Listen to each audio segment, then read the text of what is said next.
Welcome to another episode of the Community Broadband Bits podcast. It's 2022.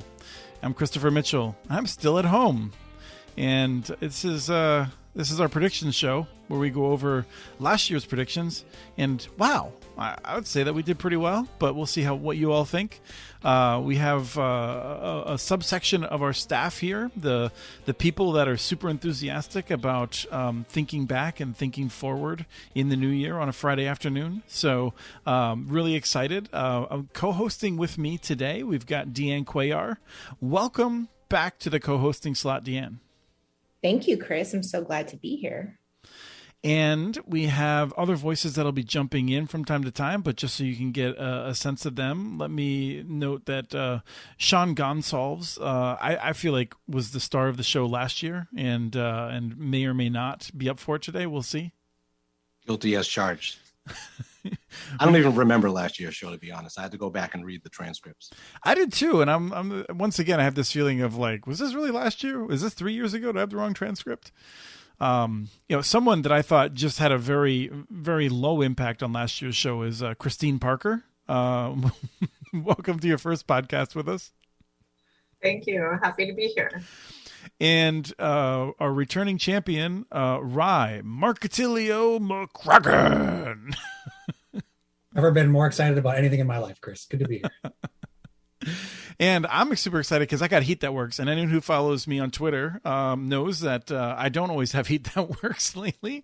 And, we've got several more days in which the high is going to be at or near zero. So it's a pretty good thing to have hot water and hot pipes when it comes down to, trying to live and be typing without fingers that are breaking off like you submerged them in liquid nitrogen. Last year, we picked out a bunch of different predictions, and I think I'd like to just start by asking people to reflect a little bit. Like, as we look back, and Deanne, you could look at the predictions. You weren't there, but I'm sure you had feelings about last year. I feel like we did pretty well, not for like how the quality of our predictions, but just things went well, right? Like, I have more things to celebrate than I have to complain about today, and I'm curious how other people react to that. I agree. I feel like we did pretty good, as well as we could have, even if there wasn't a global pandemic still going on. But yeah, resurging, we're getting ready to go on to our third year of a pandemic, and even, from our homes, and we were able to accomplish a whole lot. But I think that that's also one of the things I wanted to hear about from people on the call today, is that now going into this third year and the opportunities that are in front of us with federal funding and recovery funding, we're going to have to be even louder than ever from the grassroots to the Beltway. And I wanted to know if people had any predictions or ideas about how communities might be thinking about doing that. That's a good question, Deanne. I guess I would say I maybe am a little more optimistic this year. Like Sean, I don't remember much of last year's show. But I think a lot of the stories that we've told this year show that a lot of people around the country are getting better at talking about this in ways that are having local impact. And so at the very least, that's an exciting thing to see. And I think there are going to be a lot of great stories to come in 2022. Sean, super the glass is not just half full but leaking radioactive waste guy. How do you look back at the last year? I mean, do you come away with more feelings of positiveness or negativity based on this kind of stuff you were covering? Believe it or not, much more positive. I think it was a banner year for broadband for sure. I mean, the infrastructure bill passed, the American Rescue Plan, money is being distributed. And from what I understand, the rules are terrific. We saw 2 states roll back their preemption laws. So I would say that it was actually probably one of the better years for broadband in a long time. Yes, let's just dive right in, because you just noted 2 of the predictions, and I feel like that's where I want to start, is where you put it, Sean, which is I feel like I had asked about us predicting kind of how the Biden administration would do on broadband. And when we were recording, you had just finished publishing, I think, the series on the American, or the Affordable Accessible Internet for All Act, which was path-breaking. And I think we were all super excited about it. And we're kind of thinking, well, if parts of this get into law, we'll be doing pretty good. And I don't know. I feel like what happened, basically everything that we wanted happened, with the exception of the federal government stopping the states from interfering with local governments. We did not get any of our relief from the federal level that would have stopped states from prohibiting municipal networks and then partnerships and that sort of thing. But the amount of money that went in, the fact that it's actually being distributed to the states, the fact that the rescue plan dollars went to local governments, if you told me last year that this is what was going to be happening, I would be doing cartwheels. And I'm really bad at cartwheels. It takes a lot to make me do a cartwheel. A good point. The AAIA, I call it that because I don't remember if it's affordable accessible or accessible affordable. But yeah, I think, the thought was that it was a pipe dream. But, also when that was introduced, it was prior to the election. So, elections matter. Senate elections matter too. For sure. Yeah. So, yeah, I mean, I felt like if you asked me 2 months ago, I think I might have been more pessimistic. But the fact that we're recording this the day after Treasury updated their rules to once again give cities the authority that we felt that Congress intended for them to have to make decisions more granularly and not be limited in where they could invest this money on broadband in a significant way. I'm filled with all kinds of positive feelings toward the Biden administration with where we are today on broadband. There's so much more to do, but I cannot fault them very much at all for where we ended up. And Deanne, I'm curious how if that's where you come down to. Yeah, I mean, I'm also thinking about how almost 10 years ago we were talking about getting local, state, and federally elected officials to make connectivity one of their issues, right? And people were said that's never going to happen. Don't run people, to get elected on that. They won't get elected. And now you've got people all over the country, at the local, state, and federal level who are talking about connecting their communities and building infrastructure as one of their issues. And I'm glad to see that, and I'm glad that they can talk about it. And I'm glad there are so many people that want to work on it. I honestly, several years ago, thought that I would be an 80-year-old woman at a neighborhood association meeting, shaking my shaking finger saying, yeah, I told you should worry about this issue. But now that, I'm not 80 and people are talking about it. Yeah. I mean, I think this is where I would perhaps, Sean might have something colorful to say about it, but I definitely feel like there's still a lot of people who will only talk and they're not going to do any action, but we move forward with that. Now, Sean, you were aggressive in believing that we were going to get rid of some state preemptions. I feel like we all picked numbers, but you were the one who had, I felt like, some certainty. You thought that we were going to lose the Colorado barrier, which is a pretty small one, and that we were going to be down to a total number of barriers that's 15. I was wrong about both of those. I mean, I was heading in the right direction. Yeah, you were. I looked at the transcript to remember what my prediction was. I was trying to be bold and said that number would go from 20 to 15. 19 to 15. 19 to 15, correct, yes. We got it down to 17. The good people of Washington and Arkansas. Washington and Arkansas. Colorado didn't. And now that I think about it, it makes sense that probably that law didn't get repealed just because I wouldn't go so far as to say it's easy in Colorado to get around it, but at least there's a mechanism for it. And if a local community wants to opt out, they can. Right. So having thought about that more, I should have taken that into consideration, but I'll try to. I'm horrible at predictions. So everyone is. The good thing about people the just good make thing new about ones. me making pessimistic predictions is that because I'm so horrible at it, my pessimistic predictions hopefully will, the energy of that will go out into the universe and say, oh, Sean predicted it, he'll be wrong, so let's do the opposite. So I've got a number of other pessimistic predictions for the upcoming year that we can get into at some point. But we will. But let me say this, because I saw a great comic today that I just totally made my day. It was these two guys talking in a garden, and one of them says, "I'm predicting that there's going to be flowers in the next year," and the other guy's like, "Why?" And the first person says, "Because I'm planting flowers." And that's what we do, right? So I just really like that, and that's how we're making the future here. But give credit to H. H was on our staff, has been on this show off and on over the years. And last year she was on the show, and they predicted 17, and we ended up at 17. Let's talk about next year. We're going to go around here quick. So I'm being very specific here. I think we're actually going to be at 17 minus 4, so 13 because 5 states will repeal, and 1 will put it back. Rye, where are you at? I think I'm going to be a little more measured this year. I'm going to say that we're going to lose 1, so we'll be down to 16 at this time next year. Christine? My lucky number is 3, so I'm gonna say we're gonna lose 3. Yeah, so down to 14. Sean, and I'm making Deanne go last because you're the co-host. You have the hardest burden. All the numbers will be gone. Okay, my prediction on that front is that we'll get one more state to roll back its preemption laws. And I'm going to add a bonus. The muni ban proposal that surfaced in Ohio will not make a return. It won't even be proposed. It won't even be proposed. No light of day. Okay. So that I will say is the most optimistic prediction that I will make in our time together here today. All right. Deanne?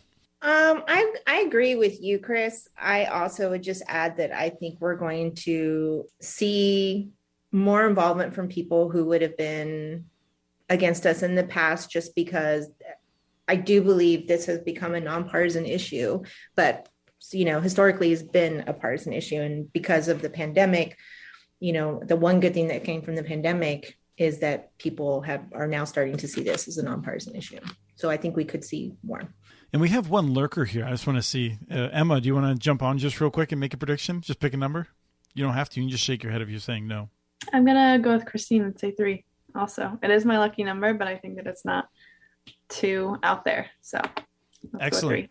Excellent.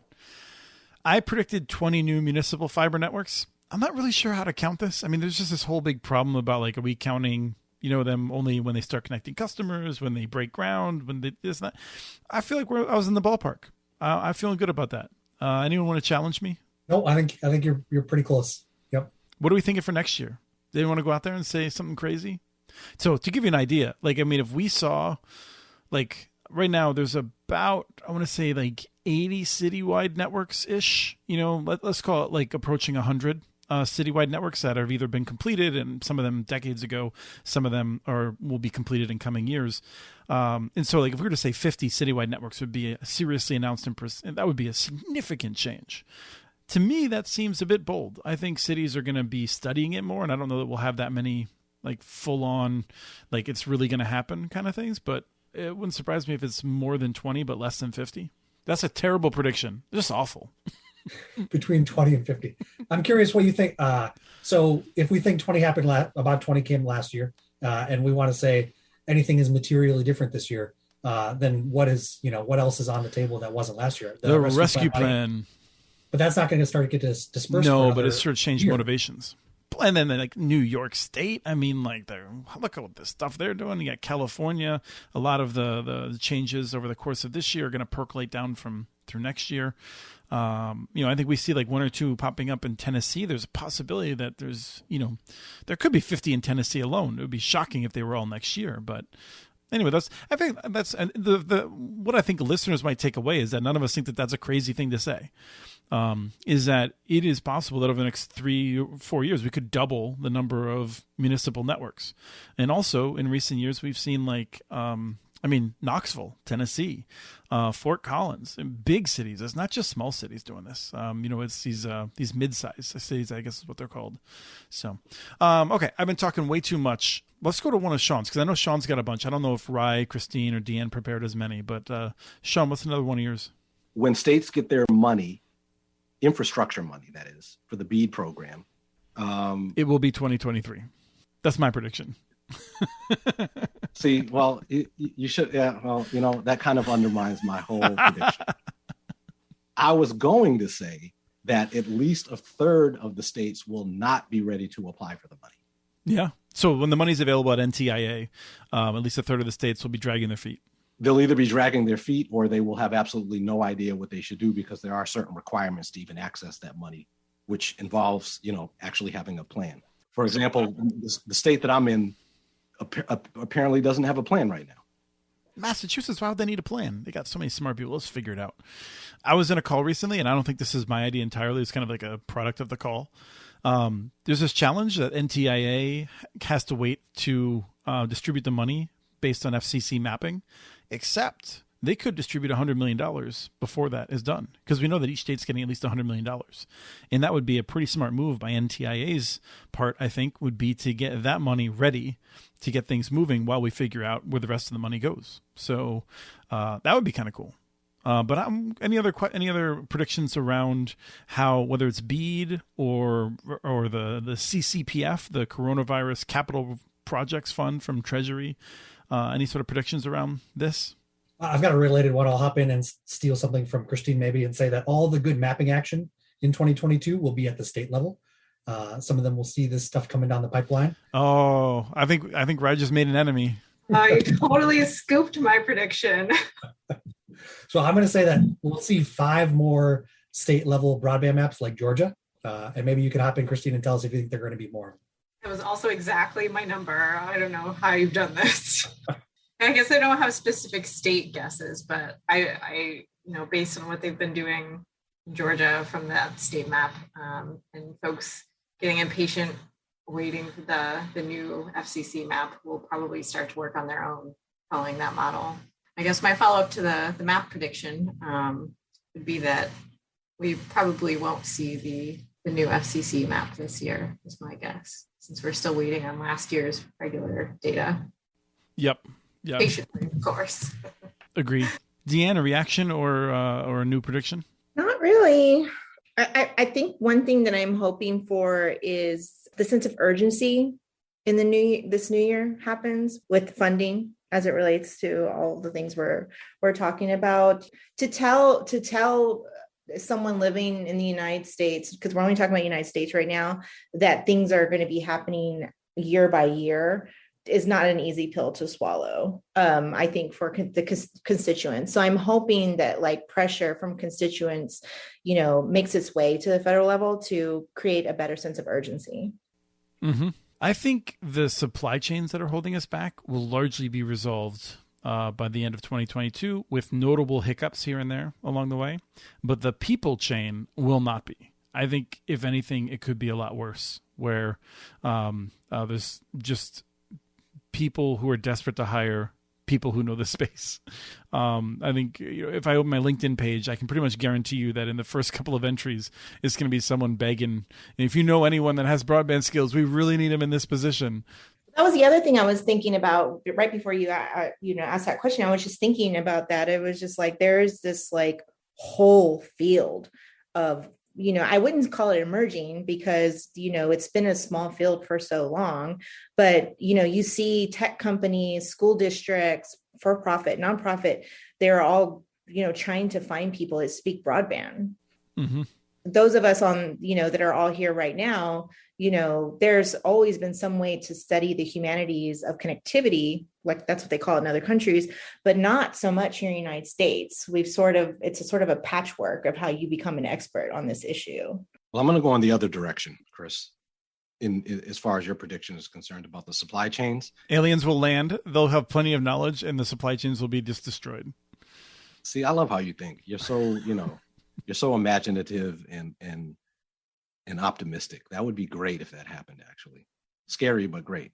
But no, I'm going to run in the other direction, because the older I get, the more get off my lawn I become. You can't say get off the lawn when you smile as much as you do. So you say the supply chain issues will significantly improve, and I'm going to say that the fiber order backlogs will skyrocket. All right. There you have it. Anyone else want to pick sides here? So I don't know about the fiber, right? Because we've talked about how the effort it takes to spin up a new fiber factory, but and then there are all sorts of other things that go into the supply chain to build out a network. Don't create any wiggle room for Sean. We're talking fiber and fiber alone. So what I was going to say is that I'm a computer hardware guy, and if the lessening of the GPU shortage is any indication, the chip shortage might finally be coming to an end sometime, in the second half of this year, which is great news for all the chip related stuff that you need to build a fiber network. Go ahead, Ian.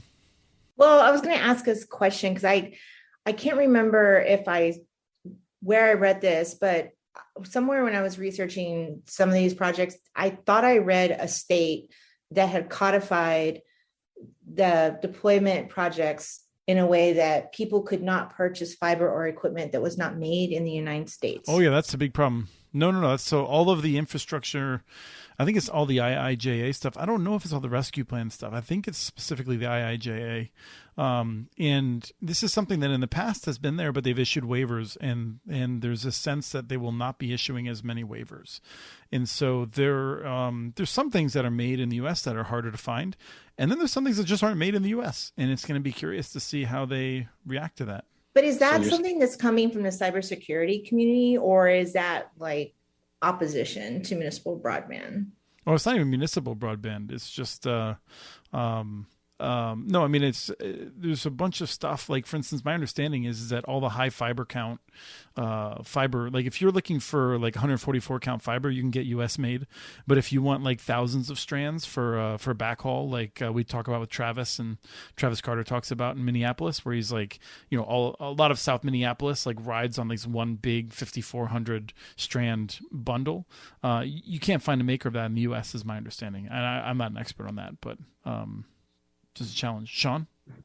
So are you saying then, or Deanne, are we collectively saying then that, given the point that Deanne is bringing up, that it's a great time to invest in Corning stock?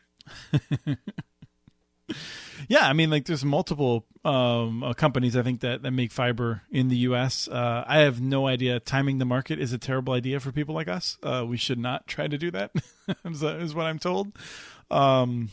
But it will be curious to see. And this is something Doug Dawson and I were going back on a Connect This episode. Sorry, what was that show, Chris? Connect This. Boy, I'm so out of practice. And basically our sense was it's going to be painful for a few years, but if we hold true to this, we think it will be better long-term for us. And there's a lot of reasons for that, and we could very well be wrong. It's not anything that I can claim any specialty to. So that's just how I roll on that in particular. So Rye made a comment in the last episode that suggested that he thought we'd be back in the office last year. Oh, did I say that? I don't remember that even a little bit. You didn't. It was more like, it was like when we're back in the office kind of thing. And I'm like, does anyone think that we're going to be like, for those of us that are in Minneapolis, are we going to be in the office together? Most of this call, Em and I are the only ones that are within like 10 miles of the Twin Cities. So, but like, will the offices reopen? Will most people be working from home? Yeah, I don't know. I'm 59 miles from the ILS, our office, and I was in there 4 times this year, not including our staff retreat. Will you be in there more than 10 times next year? Well, man, that's a good question. How many times are you going to make me come in? Depends on which side of the bed I am. I don't know the answer to that question. From the kind of like anecdotal stuff that I'm hearing from, you know, friends and family and people out in the world, you know, jobs, there's some truth to the fact that lots of the kind of like high skilled jobs are transferring to remote work only, in addition to lots of other jobs, and so they're just not going back. One of our colleagues got ill, and I was thinking, well, it's kind of nice that the rest of us can't catch it from that person, because even if we all were to get ill, we probably won't get ill at the same time, so our work will be able to continue more or less. So there's some benefits to being remote.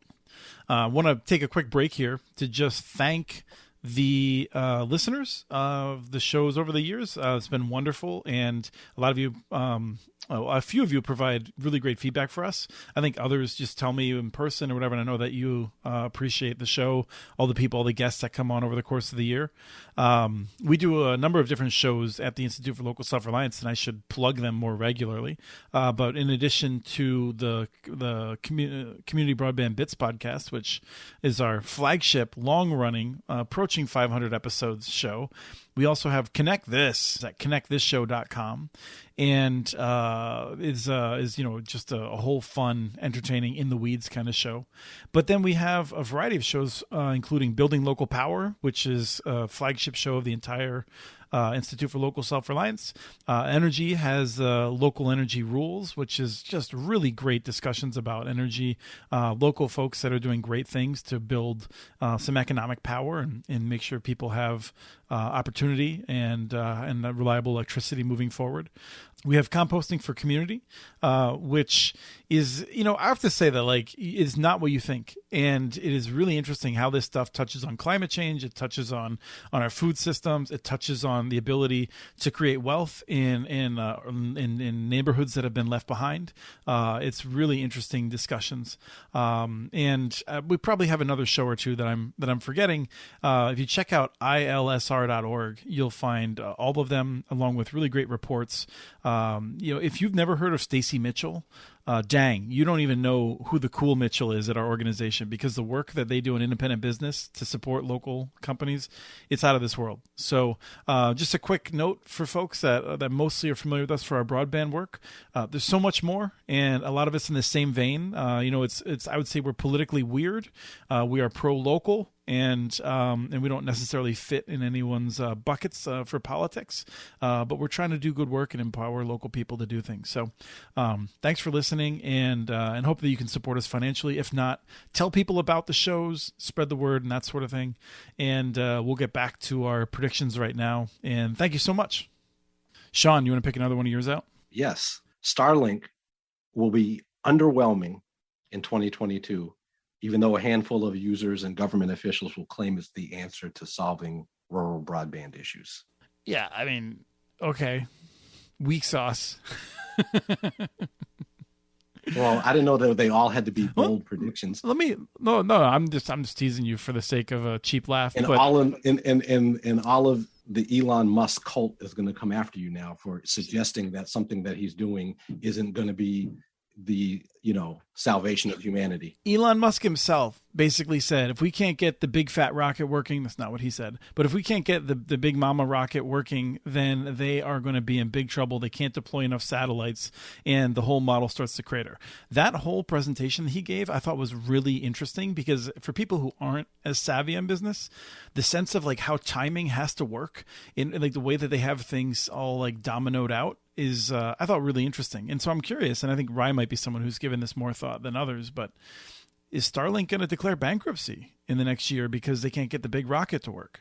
No chance, I don't think. I don't pretend to know the peculiarities of everything going on in Elon Musk's mind. I doubt even Elon Musk knows exactly what's going on in his brain from moment to moment. But the guy's got tons of money, and he's certainly willing to eat costs for months or years at a time. And so I don't think there's any chance of SpaceX declaring bankruptcy in 2022 or 2023. They'll figure it out. And I remain the weird person who is rooting for them. I think what they're doing is fascinating. It's great engineering, and I would not want to be Elon's friend, but I am impressed at his engineering and business acumen. I believe we have another one from Emma. Yeah, I'll come out of the shadows. Coming off the sidelines. I love it. Yeah, I feel like all I talk about in these shows is the transparency rule, but I do have some related to this. So I talked about in the last podcast I was on, the consumer broadband label, and also the data supposedly being collected this year based on that broadband label. Then a series of hearings that the FCC, I believe, is going to have to try and assess how effectively customers are kind of gathering the information they need. And kind of pessimistically, I don't think the consumer broadband label is going to be enforced to the extent that's needed to. I don't think much is going to come out of the hearings, and I would be pretty surprised if we saw any kind of substantial data set come out of the consumer broadband label that I don't think is going to be enforced anyway. But so it's kind of hard to have a data set come out of something that's not super well enforced. Do you think it's because it's too hard to enforce, or because NTIA is too distracted by all kinds of things, or the FCC is too distracted, or what? I mean, what I've seen providers talk about is that like it's pretty hard to nail down all the service details. Whether or not that's true, it's kind of hard to say, but I think that's something that a lot of providers use as leverage to kind of just not publish anything at all. And I think that's probably going to be the argument this year. I think it's going to work relatively well to allow them to not publish the information that consumers need. So I don't expect to see anything that like really wows me in terms of like accessibility or data. So, but I'm curious to hear if other people agree or disagree with that. I agree. And I agree for Shout out to Doug Dawson, wrote an excellent blog today about regulatory capture. And that's the reason why I agree with you. I'm going to take the flip side. I think we've hit the point where the FCC will feel, and you have to remind me, Emma, the FCC is the one in charge of this, right? Entirely? I believe so. And I think that it will feel emboldened to get this one right now and feel that it's not going to face as much backlash. And I think maybe industry will be focusing its guns elsewhere and not fight as effectively on it. So I'm Team Pollyanna on this one. That's based on all the years, Chris, where the FCC has taken criticism and really done an about face and rectified the problem. Part of this is we didn't talk much about the FAA FCC standoff, but Chairwoman Jessica Rosenworcel did a heck of a job. I think Harold Feld, has written about this. He's had threads on Twitter, sort of exploring it, and Jessica has, I think, provided great leadership on that. And, I'm frustrated with some of the FCC decision-making on a number of other issues, RDOF in particular. But I think that there's a whole lot of things that the FCC is going to get right. And we may forget some of those as we're focusing on the things that they get wrong. So I'm hoping that they're going to get this one right. You mentioned RDOF there, and I'm curious if you think also, this is one of my predictions for next year, that we're going to see some more states doing what Iowa and South Dakota are doing, in that they're taking a close look at what LTD is doing and the RDOF awards and maybe holding their feet to the fire a little bit. And so we might see some more action there. Well, this is where, I don't know. Like, here I am again, super, super positive. But the fact that the federal government is giving money to the states and saying, you are responsible for doing this, and we're not going to hold your hand that much. And some of the states are turning around, like New York just announced, and they're going to push it out to localities and say, we want to make this money available so you can solve the problem the way you see fit. We saw that with the rescue plan. I hope that this is the beginning of a movement of power away from DC and going out to the local level to say we need to solve these problems more locally. We need states to step up, take more responsibility, and that sort of a thing. And so I'm hoping that that's what we're seeing is more local decision making. Now, some of the public utility commissions, Minnesota, are not taking things as seriously as Iowa, California, maybe South Dakota are. There's some public service commissions or public service, they all have different names, PUCs, PSCs. Some of them, are frankly unfazed when someone lies to them in the record and they won't even act on it. So I hope that we see more seriousness with these local bodies. And so that's what I'm hoping for. So Christine, what do you have for us? So I've been thinking about the RDOF funds lately, and sorry, I said RDOF earlier, and I totally didn't. I feel like people who are listening to the show, this might be the first time they're listening to a show, and they're like, "What's an RDOF? Doesn't he know how to say Rudolph?" It's the Rural Digital Opportunity Fund, which is an auction that the FCC had done, and kind of messed up, and we're waiting to see where that ends up. So that's RDOF. Christine, go ahead. You sure? Okay. Maybe. So Doug Dawson, has written a few times about RDOF, and there's been a lot of talk about, whether the FCC will actually authorize some of these awards that maybe shouldn't have been approved initially. And so I guess my prediction was that they probably will. I'm kind of on the fence still about it as I learn more, but you're just trying to get on Sean's good side in terms of making those kinds of predictions. I'm predicting that we're going to send more mics out to people because we're going to have better sound quality as we go through this year. And we're going to have headsets, or we're going to have directional mics that Sean's got his in the camera right there, just to make sure we have good audio. Any other thoughts on RDOF and on that process? No, you said last year, Chris, that it remains to be seen whether the FCC will try to, rectify things by clawing money back or make a show of doing it. As I was re-reviewing the show, and they haven't really done that yet to any large extent. And so I don't know why I would expect 2020. They've denied a bunch of potentially improper census blocks and things like that. I mean, I think they've been trying to clean it up. I think RDOF was a bigger mess than we appreciated that the Trump administration left, the new FCC, and it's hard to deal with. Deanne, do you have any questions for our crystal ball?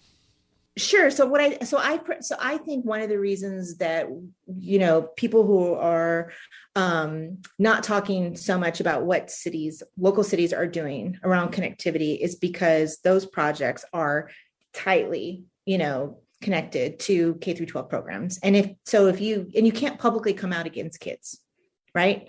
Like, how would you? So you're saying a lot of the bigger cities are doing things that are like just totally focused on the kids, and you don't want to come out and say something that would allow me to then issue a press release that says so-and-so doesn't want the kids to have decent internet access for their schooling. Right. And I, use my city as an example, right? Like San Antonio's got this big, program where we're going to use municipal broadband to try to connect, low income zip codes for students so that they can continue to go to school, during the pandemic, after the pandemic. And I think the reason why people, some people have been quiet is because, well, how do you say not to connect students? And I was wondering if people thought that it was going to stay that way, or would, we find a new way to talk about it in the future? Well, I think Sean found that in Tucson, people are willing to come out and say that kids shouldn't get free internet access. But you're right, in most cities, that doesn't happen. Yes. Oh, boy. Well, what did they say, though, Sean? Like, what was some of the key points, like top line messages? Oh, well, no, it was, the city's very much wanting to, at least some people, forward thinking people in the city want to do that, and created a CBRS network to do that. But the local provider there has spent a lot of time and energy trying to convince the city council that that's a horrible idea. And unfair to give, I like to say widows and orphans, although it's not really limited to widows and orphans. But they shouldn't have free internet access. They should have to pay for it like everyone else. Yeah. So this gets to one of my predictions, which I think is related, and we can all react to it. But in terms of bigger cities, I think we're going to see more ambitions, not as much as a lot of folks would want to see, but I think you can say that I'm going too small in this, but I think we're going to see 3 large cities making 3 small projects, which is to say that 3 large cities are going to do like really innovative, cool test projects that will probably touch fewer than 2% of their citizens or residents, but it's going to be municipally owned. It might be a partnership, but the city's going to have skin in the game. They're going to take it seriously. It's going to be about digital inclusion, and it's going to be happening in major U.S. cities. Think that's too easy? Too low of a bar? Yeah. Can you be a little bit more specific? Okay. How about this? Take New York City off of that. Okay. List of cities. Okay. None of them are New York City. 3 other cities. Okay. All right. I feel a little bit better. I'll even take Baltimore off, because I think we all know that I've been, talking about Baltimore. Baltimore's been pretty open about it. I think it'll be 3 other cities. I think in the back of my head, I can think of 2 of them I think are likely. I think there's going to be a big surprise that I'm not like, I know it's something you don't know. I'm just like, something I haven't heard of. It's just going to be it's going to be like June. And I'm going to be like, whoa, that's so cool.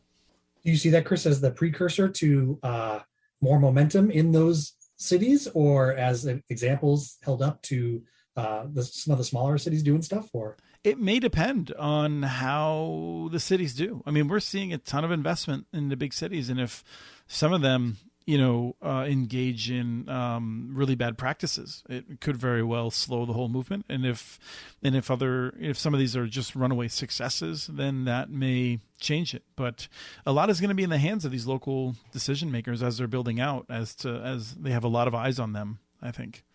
I mean, it also depends on some of the Comcast and Charter Spectrum and some of the telephone companies. I mean, I still think that the only company that really has a low-income program that moves the needle is Comcast. It's the only company that seems to really care.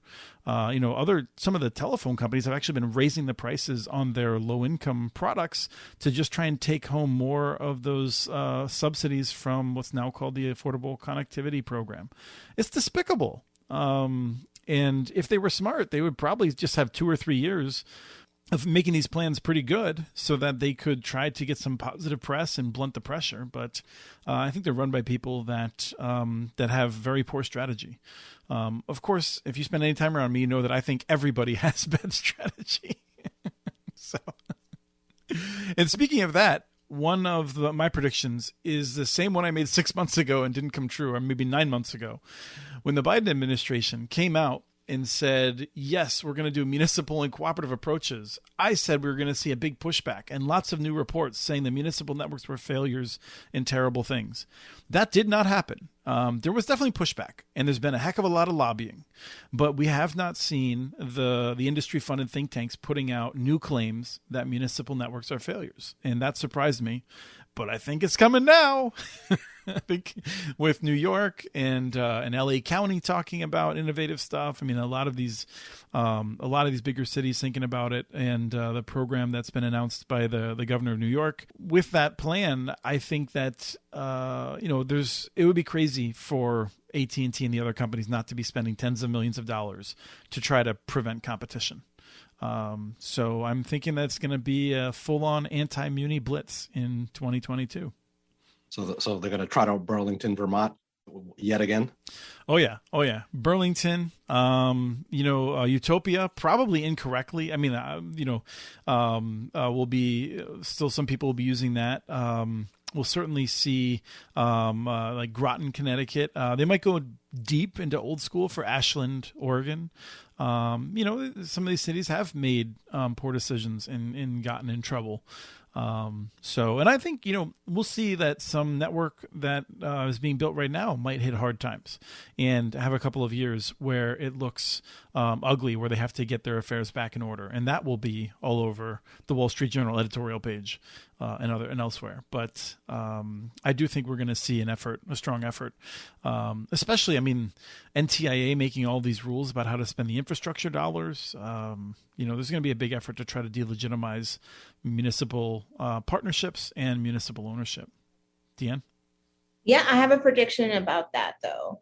I think two things are going to happen. I think, one, there's going to be even more media coverage than there ever has been. It's been increasing, but I think that, just like we're looking for broadband professionals, I think we're going to see more and more people writing specifically about this, and I welcome it, and I welcome the criticism that comes from that and the analysis. Are we going to see, this is for Deanne, are we going to see a high profile national interview with a talking head talking about broadband? Because for years I've been waiting for Susan Crawford to be showing up on some national news program or something like that, or somebody with a Gigi Sohn, whether she's before she was in the FCC, but someone who has the gravitas and whatnot that national television media will care about broadband enough to interview a person like that. Will that happen in the next year? Oh, absolutely. I think that that's going to happen. And whoever represents Susan or Joanne, if they can't make that happen, call me, I'll help. But we have to. People like you, people that are also on this podcast, we have to make sure that spokespeople are going to get out there with the most amount of visibility online and over the air to get these stories out. And that was the second point. I think that not only are we going to criticize and analyze how this work is going to be done, I think two things that are going to help that is harm stories, like the harm of not having high-speed internet access in our communities, not just the pandemic, but more stories about harm, and social determinants of health. We're going to talk about harm and social determinants of health more than we ever have as it relates to digital inclusion in 2022. Which is to say, if you don't have broadband, you're likely to have a variety of other challenges in your life. And while some people might say, well, why do I care about that if you're struggling in your life and you have more likely to get certain kinds of illnesses? The answer is because then we often have to pay a lot more in taxes to support people in that situation. And so this isn't just sort of everyone should care for their neighbor kind of thing. It's also a public interest kind of thing of we would spend less in public services if we solve these problems earlier upstream. Rye, prediction. I guess my last prediction is that I think we're going to see the Washington public utility districts do a lot more interesting stuff over the next year. I think there's a lot of potential energy pent up there, and whether it comes out in the form of partnerships with private providers like Ziply, or they start doing residential fiber to the home service. I think there's going to be a lot happening there. So you're saying that the dam might break in the Pacific Northwest? Heyo. Let's hope not. Yeah, I think I would definitely agree. I think we're going to see really interesting things from the public utility districts. I think almost all of it will still be open access. And I think that's kind of a slightly easier one. I think there's some state that we're going to be talking about in a year that none of us would have predicted. I mean, like California is doing great stuff. New York is doing great stuff. I didn't think it was foreordained that both of those states would be doing something amazing. They both are. Vermont, off the charts, amazing. Maine, just really classic, just like getting a lot of small things right over and over again. There's going to be some state that we haven't talked about at all that's just going to be doing amazing, I think. I don't know who that is. Minnesota? I do not think it's going to be Minnesota. Unfortunately, we do not have a champion. We have a governor and a governor's office that I think wishes broadband didn't have to deal with it. I think the legislature lacks people that take it seriously. I don't have a lot of hope for Minnesota, unfortunately.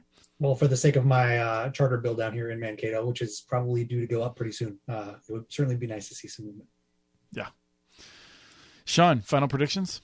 Yeah, I got 3. One in the weeds, one giant bold prediction. When the deficit hawks come out for budget talks at the federal level, some members of Congress will move to cut the Affordable Connectivity Program, pointing to the fraud that's being committed with EBB. We'll see the return of the net neutrality debate at the FCC. Pause there. So a lot of us have been around, know about net neutrality over the years. I think that this is going to be less of a fight than people realize. I think, and I'm willing to say that, like, you could be laughing so hard at me next year. I think a lot of people are tired of it. I don't think the industry is going to fight back as hard against it. I think it's going to get done, and it's not going to be as much of a fight as some other things this year. Ditto. I agree. I think we used to have to explain what it was, and now people know what it is. And again, it has bipartisan support. And I don't agree with the prediction about the EBB or the affordable internet programs, because I think it's really hard to take something away from communities once you create it. All right, I'm really glad. So I want to thank Deanne, because at least we'll have one good thing to talk about next year. One of you is going to be right. Yeah. Sean, you had a final prediction? 5G will still not be a real thing in 2022. What do you mean a real thing? Like, Verizon's about to turn on their C-band. I saw that. I think they'll be expanding. It's their 4G and 5G home internet to about 20 million homes soon, of which I think they have 150,000 customers right now, something like that. You're saying that's not real? Good for Verizon. That's hats off to their marketing department. Is incredible. I mean. We need to hire those folks. I am tempted to try it out. They screwed up the sidewalks around me, and they only rebuilt the ones on Grand Avenue, which is like a premier street in St. Paul here. And the ones that were off Grand, they just basically left destroyed. I'm a little disappointed in my city for not following through on that. Maybe they will in the spring, but I might give it a try. I think I might sign up for it to see what it's like and see how it compares to my Comcast.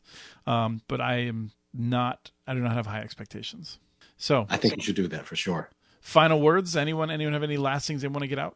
No, I think what I'll do next year. This year I added the microphone. Hopefully my voice sounds a little bit better. You sound so good. Smooth. Oh man, I can't wait for my mother to hear this. Next year, I think what I'm going to do is add when we do this show next year, is get one of those 8-ball things that you shake and the answer pops up in the little blue window there. Mm-hmm. I think I'm going to get that fuzzy. Try again later. Yeah, exactly. Yep. I think I'll do much better. You should crack it open and put in some broadband related ones, and we'll film it. Thank you, everyone. I'm hoping that a lot of this stuff provides interesting conversations for next year, but I'm sure looking forward to working in the next year on solving these problems with you all. So appreciate the time today, and thank you all listeners for coming out. It's been great. Thank you. So much fun. We have transcripts for this and other podcasts available at muninetworks.org/broadbandbits. Email us at podcast@muninetworks.org with your ideas for the show. Follow Chris on Twitter. His handle is @CommunityNets. Follow muninetworks.org stories on Twitter. The handle's @muninetworks. Subscribe to this and other podcasts from ILSR, including Building Local Power, Local Energy Rules, and the Composting for Community podcast. You can access them anywhere you get your podcasts. You can catch the latest important research from all of our initiatives if you subscribe to our monthly newsletter at ilsr.org. While you're there, please take a moment to donate. Your support in any amount keeps us going. Thank you to Arnie Huseby for the song Warm Duck Shuffle, licensed through Creative Commons. This was the Community Broadband Bits podcast. Thanks for listening.